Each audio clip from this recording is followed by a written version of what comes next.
शीघ्र मुकेश खन्ना कहो या शक्तिमान कहो या भीष्म पितामह आएंगे। मैं चाहूंगा कि मन स्वच्छ हो तो काले कपड़े में भी संत बन के रहा जा सकता है। और मेरे जो विचार हैं, मेरे जो संस्कार अपने मेरे परिवार से, मेरे पिताजन से, मेरी माता से, पूर्वजों से जो मिला है, मैं इनसे कह सकता हूं कि मैं किसी भी कलर के कपड़े पहनकर आऊं, मेरे विचारधारा आप सभी संत समाजों के साथ जुड़ी हुई है। मैं सूरत में अभी पिछले हफ्ता ही बात हुई थी जब चक्रपाणी जी ने यही बात कही थी कि भीष्म पितामह जो थे वो द्वापर युग में कौरवों के साथ में थे और अब वो हमारे पांडवों के साथ आ गए हैं। तो मैंने उनसे वहां भी कहा, द्वापर युग में विवश था पुत्र, विवश, पर आज कोई विवशता नहीं है पुत्र।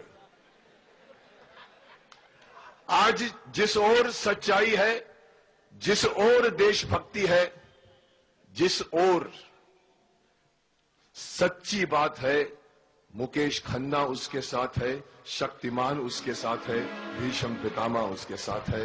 इसलिए मैं आपसे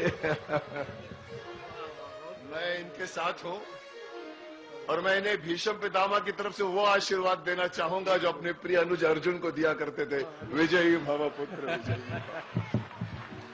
क्योंकि मैं इनको देखता रहता हूं, परेशान आत्मा की तरह ये टीवी पर लड़ते रहते हैं उनके बापू, आसाराम बाबू के केस के लिए। ये जरूरी है। और मैं ये बता दूं कि ये जो कलयुग है, मैं समझता था कि कुरुक्षेत्र के मैदान में शकुनी के सारे भांजे खत्म हो गए हैं, लेकिन काफी संख्या में मौजूद हैं जो आज सरकार संभाल के बैठे हैं और जो धर्म को अधर्म में परिवर्तन करने की कोशिश कर रहे हैं पुत्र। धर्म हमेशा रक्षा करने के लिए होता है। धर्म आपके मूल्यों की रक्षा करता है। धर्म आपकी आत्मा को शुद्धि प्रदान करता है। धर्म हमारा रक्षक है।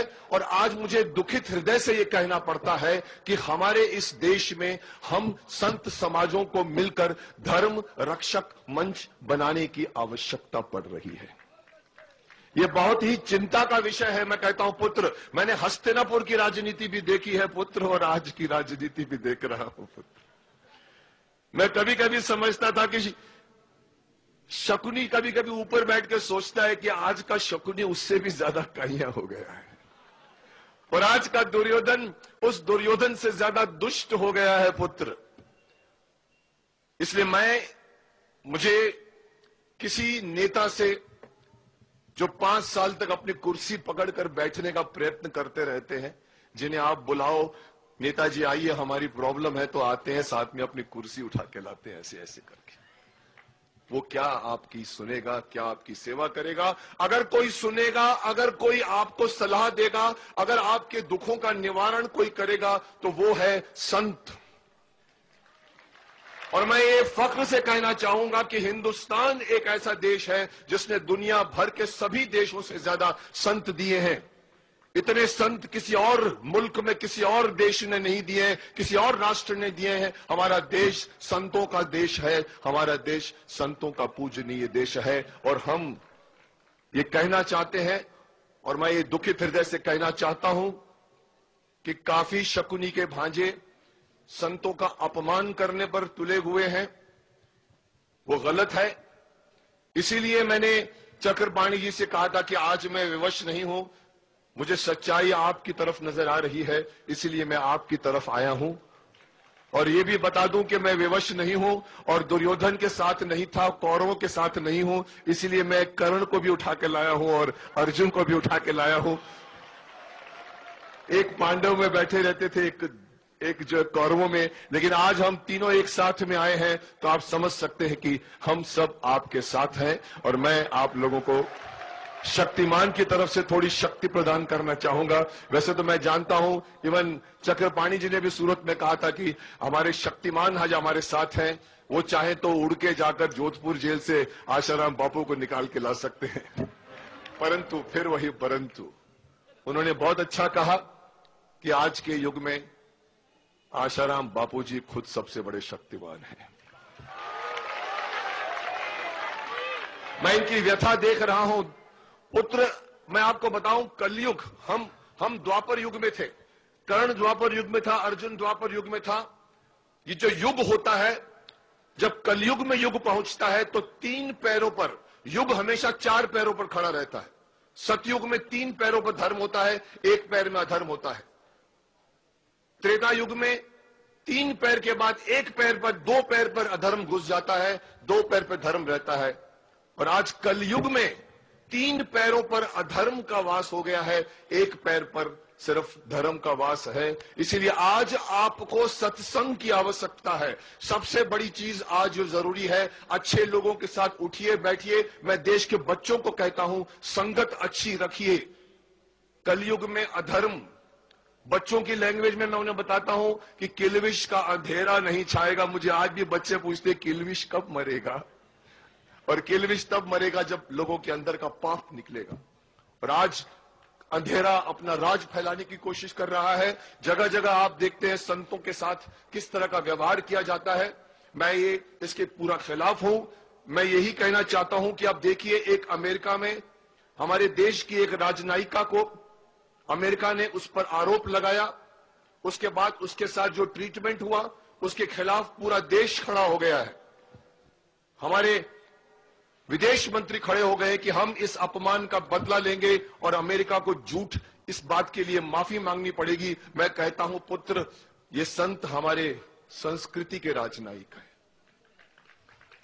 ये हमारे संत समाज, हमारे संस्कृति, हमारे परंपरा के राजनयिक है। इनके साथ क्यों नहीं आप स्पेशल ट्रीटमेंट देते? क्यों इन लोगों का सम्मान नहीं करते जिस तरह से आप एक राजनयिका का सम्मान करना चाहते हैं? ये उसी सम्मान के अधिकारी हैं। इनके साथ कोई भी व्यवहार करे तो उसके अंदर वो एक इज्जत रहनी चाहिए जिसके ये हकदार हैं।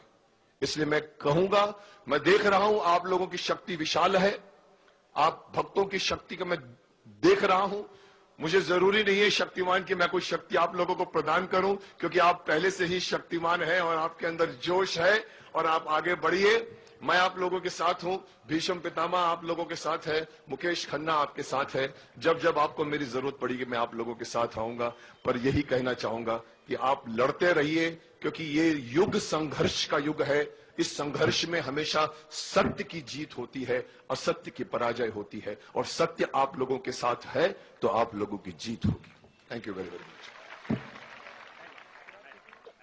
मुझे लगा ये कह रहे हैं आप जाइए, आप कहते हैं डायलॉग सुनाइए। आप धर्मराज जी कह रहे थे कि आप क्या, यमराज जी कह रहे थे, मुझे कह रहे डायलॉग सुनना चाहेंगे। मैं इस सभा के सामने मैं वही डायलॉग बोलना चाहूंगा जिसमें एक तरह का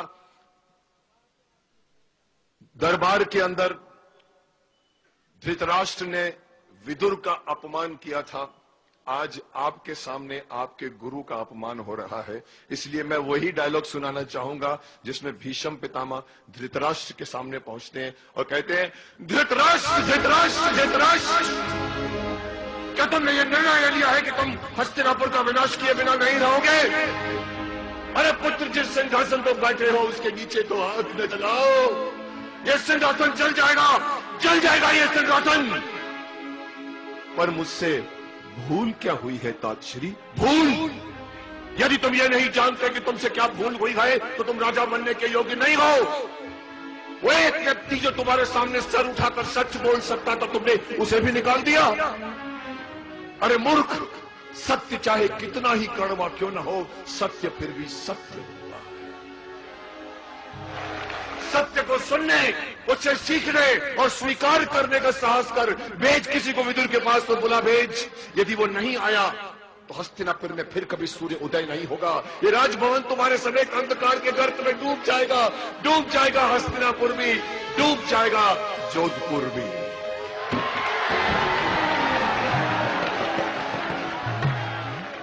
बहुत बहुत अभिनंदन है, बहुत बहुत आभार है परम माननीय श्री मुकेश खन्ना जी का। मुकेश खन्ना जी के विषय में मैं बता दूं कि बॉलीवुड में रहते हुए, आज के आधुनिक समाज में रहते हुए भी ये कोई बियर, कोई मदिरा का सेवन नहीं करते और पूर्ण शाकाहारी इनका जीवन है। ये मैं इनका व्यक्तिगत परिचय दे रहा हूं। और आज अगर मुकेश खन्ना जी, भीष्म पितामह जी, शक्तिमान जी हमारे साथ में है तो ये समझना कि धर्म और सच्चाई हमारे साथ में है। ये आपको समझ के रखना चाहिए। तो मैं बहुत अभिनंदन करता हूं और मैं बता देना चाहता हूं मुकेश खन्ना जी को भी कि धर्म क्यों हमारे साथ में है। आज इतने दुष्प्रचार के बाद भी लाखों की संख्याओं में माताजी बापूजी के साथ में है, मातृशक्ति बापूजी के साथ में है। ये इस बात का प्रमाण है कि धर्म हमारे साथ में है। बापूजी सच्चे हैं और निर्दोष हैं। लाखों माताएं सड़कों पर उतर के रो रही हैं, लाखों माताएं सड़कों पर, बच्चियां, बहनें, छोटी छोटी बच्चियां प्रचार कर रही हैं। ये इस बात को बताता है कि बापूजी निष्कलंक हैं, निर्दोष हैं, सच्चे हैं। बोलिए बापूजी निर्दोष हैं, बापूजी निर्दोष हैं, निर्दोष हैं, निर्दोष हैं। बापूजी को बेल दो, बापूजी को बेल दो। ये हम सरकार से और न्यायपालिका से हम याचना करते हैं, प्रार्थना करते हैं कि वो न्याय का पक्ष लें, सच्चाई का पक्ष लें, साजिश का खंडन करें। ऐसी हम याचना करते हैं। और